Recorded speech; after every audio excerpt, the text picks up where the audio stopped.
Oke, Shalom Bapak Ibu Saudara sekalian. Terima kasih buat kesempatannya sehingga saya bisa sharing di tempat ini. Hari ini saya akan bahas tentang ubah insecure jadi bersyukur ya. Sekali lagi saya katakan ubah insecure menjadi bersyukur. Tapi sebelum itu saya akan jelaskan dulu satu persatu. Insecure itu apa? Insecure pasti berasal dari kata bahasa Inggris yaitu secure artinya aman, in artinya tidak. Jadi insecure itu artinya adalah rasa tidak aman, saudara ya. Itu rasa tidak aman. Selain itu ada lagi artinya yaitu tidak percaya diri dengan diri sendiri maupun hubungan dengan orang lain. Ya, ada lagi insecure itu artinya bisa juga minder, kemudian merasa tidak berharga, kemudian susah move on. Susah move on itu menyalahkan keadaan terhadap diri sendiri maupun orang lain. Pelin-pelan, kemudian dengki, iri, dan lain sebagainya, saudara. Jadi, insecure ini sangat berbahaya. Lebih berbahaya daripada FOMO yang kita bahas kemarin di bulan November. Jadi ini lebih berbahaya karena kita ini bukan malaikat ya, bukan manusia yang sempurna. Pasti ada kurangnya pasti ya. Pasti ada yang lebih cantik, ada yang lebih ganteng, dan lain sebagainya. Kita lihat aja dari badan kita ya, dari ujung rambut sampai ujung kaki. Pasti ada yang tidak sempurna. Mungkin rambut kita keriting ya, mungkin kulit kita hitam, atau kulit kita terlalu putih juga orang tidak suka. Mungkin badan kita gemuk, atau badan kita kurus, terlalu kurus, dan lain sebagainya. Jadi kita tidak mungkin sempurna ya. Kemudian dilihat juga dari perjalanan kehidupan kita, mungkin di dalam pendidikan kita, dalam karir kita, dalam kesehatan kita, dalam relationship dengan atau hubungan kita dengan orang lain, itu pasti tidak berjalan dengan mulus ya. Pasti ada proses yang terjadi. Dan hal ini yang akan membuat kita insecure. Nah, maka dari itu saya ingin tahu nih ya, kira-kira bapak-bapak itu insecure tentang apa? Mungkin tentang pekerjaannya. Nah, kalau ibu-ibu, apa sih insecure dari ibu-ibu? Mungkin penampilan dirinya, atau bisa dilihat juga insecure terhadap anaknya mungkin. Atau kita mau melihat apa sih insecure dari anak-anak muda? Biasanya banyak ya. Mereka galau, mereka pacaran dan lain sebagainya, terganggulah mental health-nya mereka. Kesehatan mentalnya mereka terganggu. Maka dari itu mereka akan healing-nya, mereka akan staycation, mereka akan liburan mungkin ya. Karena mereka mengalami yang namanya insecure, saudara. Maka dari itu kita tahu bahwa insecure punya hal yang negatif ya, dan insecure juga punya hal yang positif. Negatifnya apa? Kalau kita terkena atau terganggu ya dengan insecure ini, kita bisa stres, kita bisa depresi, kita bisa cemas, kita bisa takut, kita bisa khawatir, dan lain sebagainya.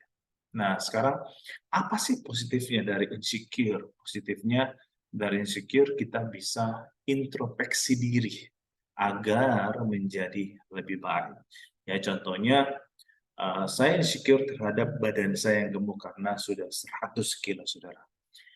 Seharusnya saya tetap mengucap syukur, saya tidak insecure. Kalau saya insecure, pasti saya nggak pede tampil depan banyak orang, pasti saya akan minder dan lain sebagainya. Tetapi saya tetap bersyukur dan mau introspeksi diri, saya akan diet, lalu saya akan menurunkan berat badan saya. Daripada saya insecure, saudara, lebih bagus saya bersyukur. Amin. Amin. Jadi saya berharap saudara mengerti sedikit tentang apa itu insecure. Saya akan jelaskan lagi lebih dalam lagi sebenarnya. Jadi kita lihat ada yang warna merah, biru, sama hijau, saudara ya. Kalau yang merah itu adalah penampilan fisik kita. Jadi pasti kita mau seperti orang lain ya, lebih cantik, lebih ganteng, lebih keren badannya. Makanya terkadang kita sering minder. Banyak orang yang minder, operasi lemak lah, operasi wajah lah, operasi kecantikan, operasi mata, hidung, dan lain sebagainya mereka operasi supaya mereka tidak insecure dengan penampilan fisik mereka. Ya, kalau misalnya kita foto juga di media sosial, ya di Facebook, di Instagram, pasti kita ingin yang terbaik. Kok saya mau kelihatan kurus, saya mau kelihatan cantik, makanya ada begitu banyak filter di media media sosial saudara, ya. Jadi ada begitu banyak filter-filter yang ada. Nah, itulah tentang yang merah penampilan fisik, yang biru pikiran dan perasaan. Kita lihat ada penakut atau panikan, kemudian merasa tidak berharga, kemudian pelin-pelan, dan yang terakhir adalah susah move on atau menyalahkan keadaan pada diri sendiri maupun orang lain. Itu adalah pikiran dan perasaan, ya. Khawatir, takut, dan lain sebagainya. Yang hijau, nah ini yang paling seru, saudara. Hijau adalah secure terhadap sosial. Ya. Ada begitu banyak orang yang haus pengakuan, saudara, ya. Dilihat dari standar sosial orang. Sukses kata dunia itu seperti apa? Jadi kalau sukses kata dunia itu di umur 25 tahun harus punya 100 juta rupiah. Di umur 30 tahun harus punya 1 miliar di rekening. Jadi itu kata orang, kalau mau sukses harus punya uang yang banyak. Kemudian sukses itu butuh juga validasi dari luar. Nggak apa-apa kita cicil BMW, mobil BMW yang ratusan juta rupiah. Kalau kita punya uang 100 juta, kemudian saya pergi ke dealer mobil, lalu saya bawa ke tongkrongan, dan apa yang terjadi pas teman-teman saya katakan, wah John, sekarang kamu sudah sukses, punya mobil mewah, ya, punya rumah mewah, punya apa namanya, jam tangan mewah, punya iPhone Pro Max, iPhone 14 Pro Max, iPhone yang terbaru. Dan jadi saya butuh validasi dari luar. Padahal apa yang saya lakukan itu semua adalah hutang, ya saudara. Saya akan pinjam pinjol, nggak apa-apa. Yang penting saya nggak apa-apa banyak hutang. Yang penting saya butuh validasi dari luar, saudara. Saya mau dikatakan teman-teman saya, orang-orang sekitar saya bahwa saya ini sukses. Nggak apa-apa punya hutang, nggak apa-apa punya banyak pinjol dan lain sebagainya, saudara, ya. Sukses kata dunia apalagi, kamu harus punya gaji di atas UMR, punya gaji 10 juta, 20 juta, 30 juta, dan lain sebagainya. Sukses kata dunia adalah kita kerja di startup, ya. Sukses kata dunia kita harus jadi PNS, ya, supaya SK kita bisa dikasih ke bank, lalu kita hutang, beli rumah, beli mobil, dan lain sebagainya. Jadi ada begitu banyak orang sukses apa kata dunia, sebenarnya. Kemudian sosial juga ada begitu banyak orang yang kepo, ya, K-popers, kepo, saudara. Kepo ditanya, kapan punya pacar? Wah, ini FOMO, ya. Kalau semua orang udah punya pacar, saya harus cepat-cepat punya pacar. Kapan punya pacar? Kapan menikah? Kalau sudah punya pacar, kapan? Nah, ditanya lagi kapan menikah. Kalau sudah nikah, ditanya lagi kapan honeymoon. Kalau sudah honeymoon, ditanya lagi kapan punya anak pertama. Kapan punya anak kedua. Ya, ditanya lagi terus. Kapan punya motor, kapan punya mobil, kapan punya rumah, kapan punya iPhone Pro Max, kapan punya jam tangan Rolex, kapan liburan ke luar negeri, dan lain sebagainya. Orang mau kepo terhadap kehidupan kita, ya saudara. Jadi kalau menurut saya kualitas hidup seseorang tidak dilihat dari apa yang kita pakai, tetapi kualitas hidup seseorang dilihat dari apa? Karakter, dilihat dari apa? Attitude, dilihat dari apa? Dampak yang diberikan kepada sesama. Kualitas hidup seseorang seharusnya seperti itu semuanya. Amin. Amin. Itulah kebanyakan orang insecure. Oke, 2 Korintus 12 ayat 9 sampai 10 mengatakan, cukuplah kasih karuniaku bagimu, sebab justru dalam kelemahanlah, justru dalam insecure lah, kuasaku menjadi sempurna. Sebab jika aku lemah, maka aku kuat. Jadi kita harus stop yang namanya insecure. Ya, kelemahan-kelemahan kita stop. Kita insecure karena di situ ada kasih karunia Tuhan. Di situ ada kuasa Tuhan yang sempurna di dalam kehidupan kita. Di situ ada apa lagi? Di situ ada ketika kita insecure, kita bisa kuat, kita bisa bersukacita, kita bisa mengucap syukur karena Tuhan itu baik. Amin. Jadi kita harus mengucap syukur sebab Tuhan itu baik. Kita harus stop untuk insecure, kita harus menjadi diri sendiri. Next. Nah, kita lihat Daud yang tidak insecure, tapi dia bersyukur. Kita tahu Goliat versus Daud ini, atau Daud versus Goliat. Kita tahu Goliat itu orang yang sangat tinggi, tingginya aja 3 meter. Daud sangat kecil, saudara ya. Masih muda pada waktu itu. Dan kita lihat juga Goliat punya baju perang, tetapi Daud juga tidak pakai baju perang. Ya, si Goliat punya persenjataan yang lengkap. Dia dari masa mudanya sudah berperang. Tapi Daud apa pengalamannya? Tidak ada. Tetapi Daud tidak mau insecure dengan hal itu.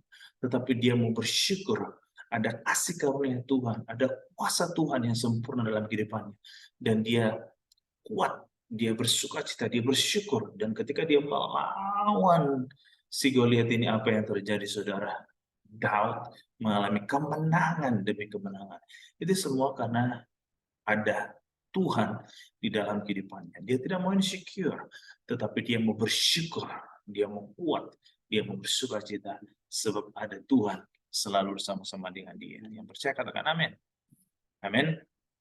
Nah, kalau sekarang kita melihat apa itu bersyukur. Bersyukur itu adalah perasaan terima kasih kepada Sang Pencipta, atau mengucap syukur itu adalah perasaan yang beruntung, senang, bahagia, sukacita, dan lain sebagainya, saudara. Jadi kita harus mengucap syukur kepada Tuhan.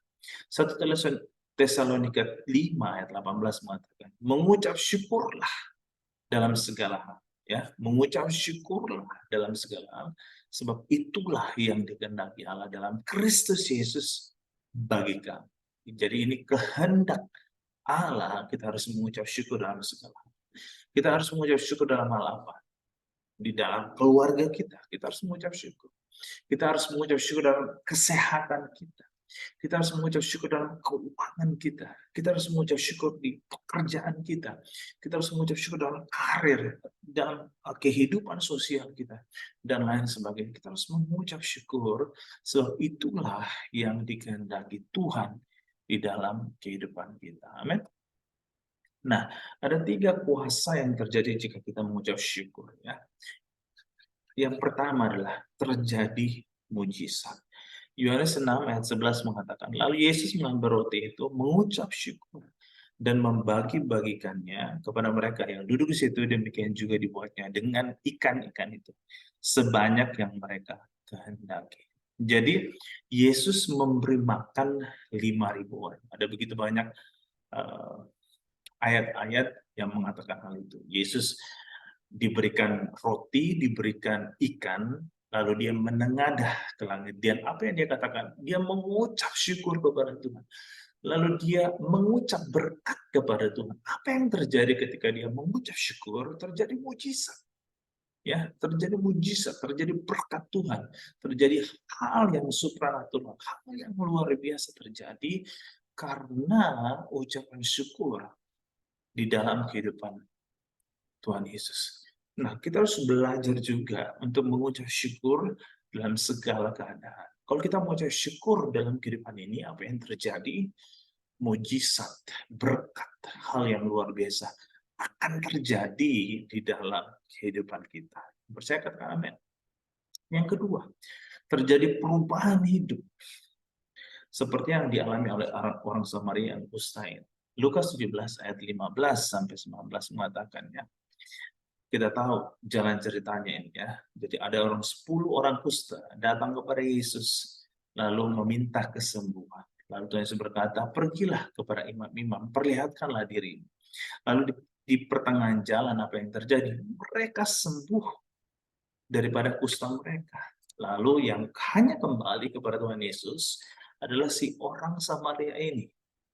Lalu di dalam dia menuju kepada Yesus, dia memuliakan Tuhan dengan suara yang nyaring, lalu dia tersungkur depan kaki Yesus, dan apa yang dia lakukan adalah mengucap syukur. Ya, dia mengucap syukur, lalu Tuhan Yesus mengatakan, mana 9 orang yang tadi? Apakah mereka tidak kembali dan lalu memuliakan Tuhan?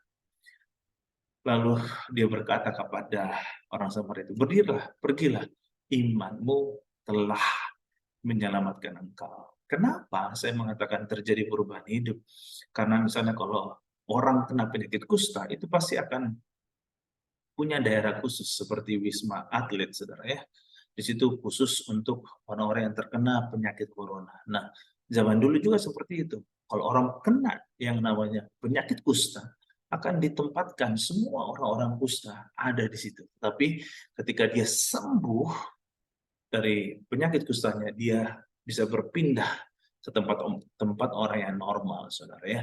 Jadi terjadi perubahan hidup ketika dia mau mengucap syukur. Jadi kita harus mengucap syukur supaya terjadi perubahan hidup dalam kehidupan kita. Yang ketiga, yang terakhir, terjadi pemulihan dan berlipat ganda, saudara ya. Seperti yang dialami oleh Ayub. Ayub 42 ayat 10 mengatakan, saudara. Lalu Tuhan memulihkan keadaan Ayub setelah ia meminta doa untuk sahabat-sahabatnya. Dan Tuhan memberikan kepada Ayub 2 kali lipat dari segala kepunyaannya. Nah, kita tahu bahwa Ayub ini, saudara ya, dia orang yang benar, dia orang yang saleh, dia orang yang sangat kaya raya, semua aman ya, semua dalam kehidupannya aman, tetapi Tuhan mengizinkan iblis mencobai Ayub.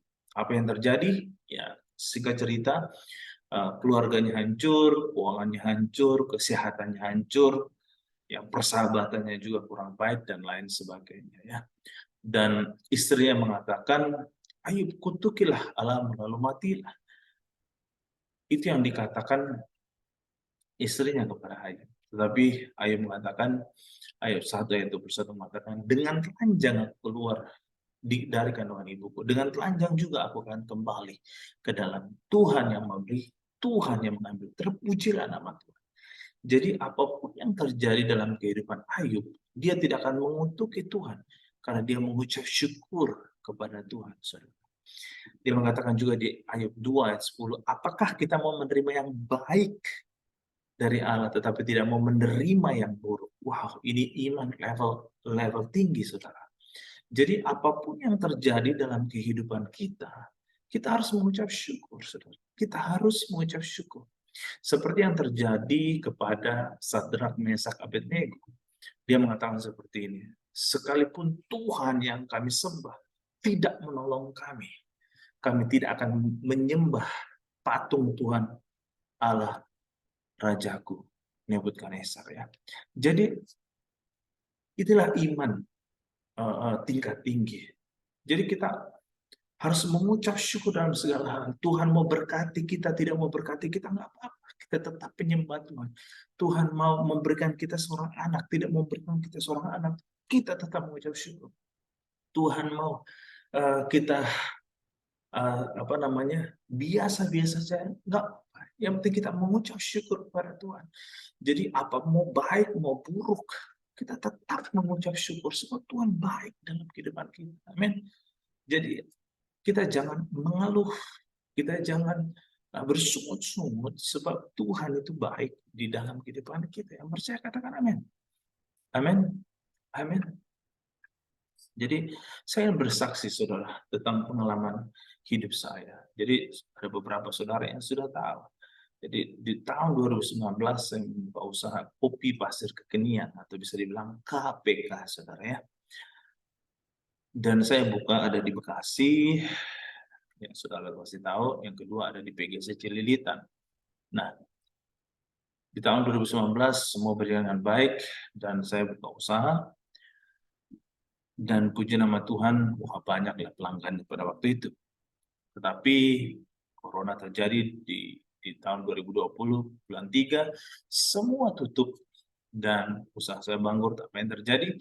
Saya rugi puluhan juta rupiah, saudara.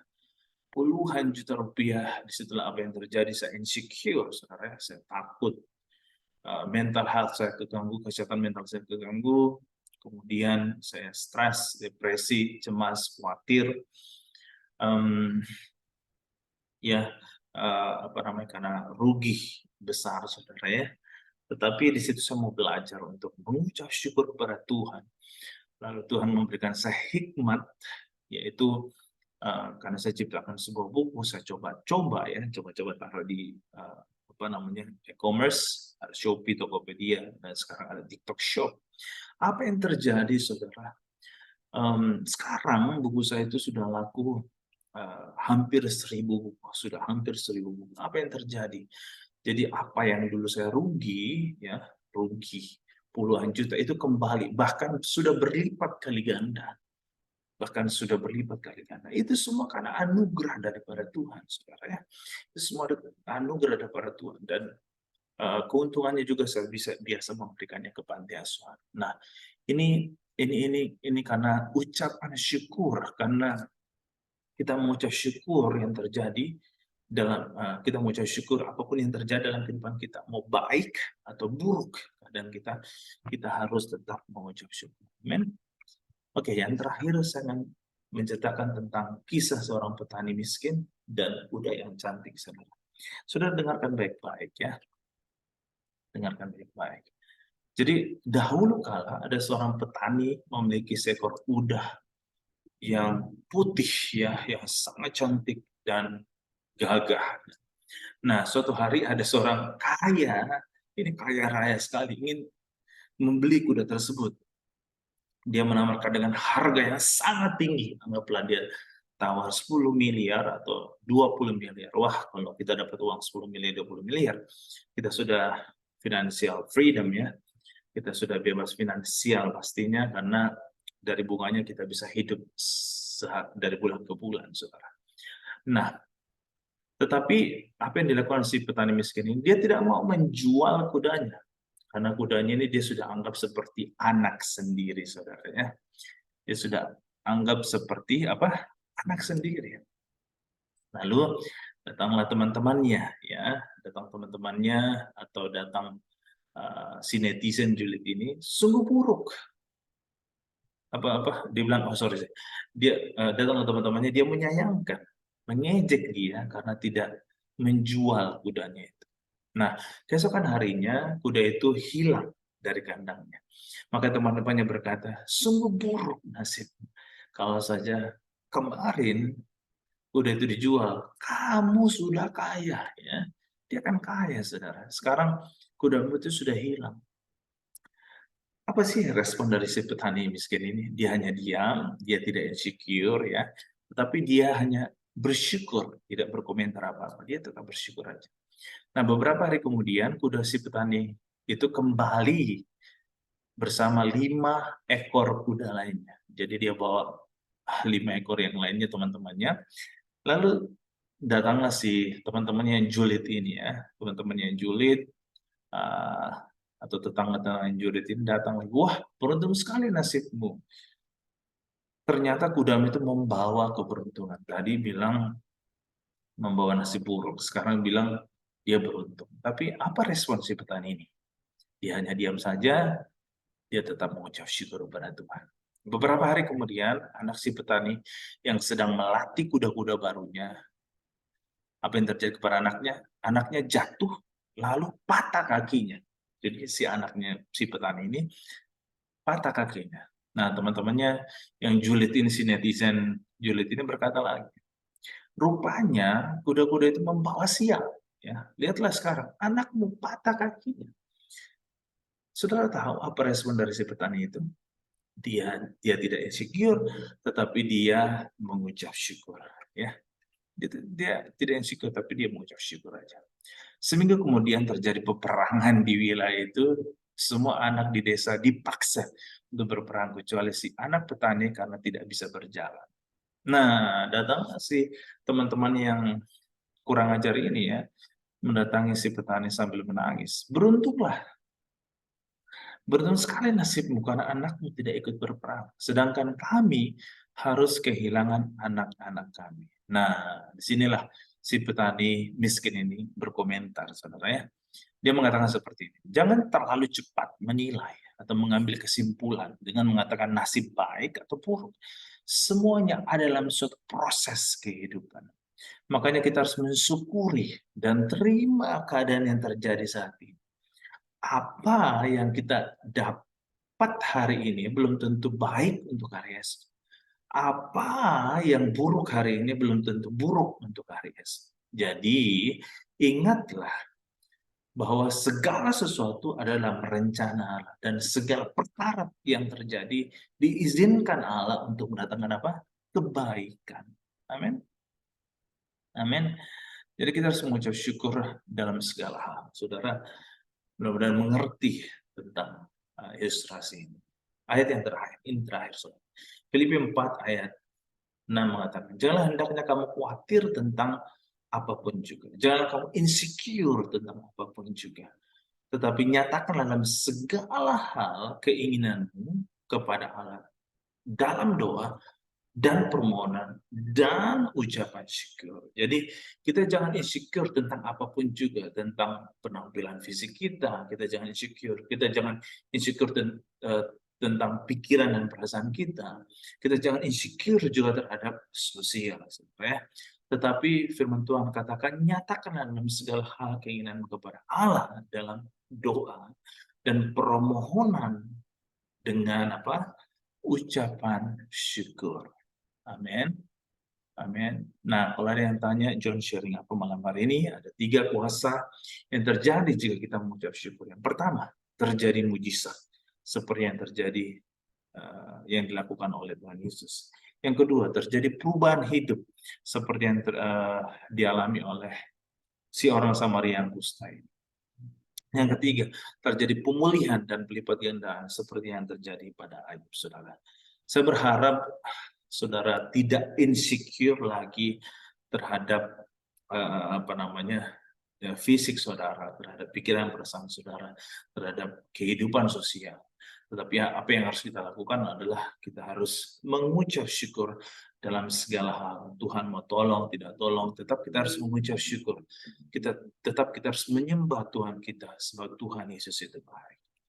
Saya berharap saudara diberkati Tuhan. Dalam nama Yesus. Amin.